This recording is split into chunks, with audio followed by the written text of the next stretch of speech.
ఎందరో త్యాగదనుల ఫలితమే మనం అనుభవిస్తున్న ఈ స్వాతంత్ర ఫలాలు అని బీసీజేఏసీ రాష్ట్ర ఉపాధ్యక్షులు, రాష్ట్ర Settibalija welfare development corporation director doctor Chappidi Venkateswararao అన్నారు. కరప మండలం కరప హైస్కూల్ నందు జరిగిన స్వాతంత్ర దినోత్సవ వేడుకల్లో పాల్గొని మాట్లాడారు. పిల్లలంతా సంస్కృతి సాంప్రదాయాలను మరువకుండా పెద్దల యందు గౌరవభావంతో ఉండి ఉపాధ్యాయులను గౌరవించాలని, భావి భారత పౌరులుగా ఎదగడానికి అందరూ కృషి చేసి మంచిగా చదువుకొని వారు ఏ రంగాలలో నిష్ణాతులు అవ్వాలని అనుకుంటున్నారు ఆ రంగాల్లో వారు ప్రావీణ్యం సంపాదించాలని ఈ సందర్భంగా డాక్టర్ చప్పిడి తెలియజేశారు. ఈ కార్యక్రమంలో ప్రధాన ఉపాధ్యాయురాలు రాజరాజేశ్వరి, మండల తెలుగుదేశం అధ్యక్షులు దేవి వెంకన్న, మహిళా అధ్యక్షురాలు వెంకటలక్ష్మి శ్రీనివాసరావు, ఉపాధ్యాయులందరూ పాల్గొన్నారు.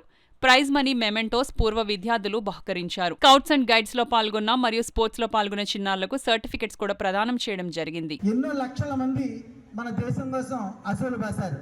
ఒకరిద్దరు కాదు, మనకు తెలిసింది కొంతమంది నాయకులనే మనం గుర్తు పెట్టుకుంటున్నాం.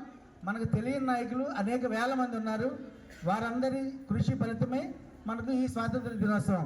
అలాగే మనం ముఖ్యంగా నేర్చుకోవాల్సింది ఈ సంస్కృతి, సాంప్రదాయం, పెద్దల యందు గౌరవం, ఉపాధ్యాయుల యందు గౌరవం.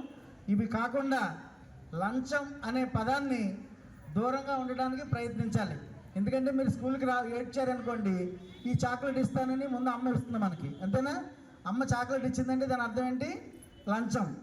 ఆ విధంగా మనం ఏం తీసుకోకూడదు.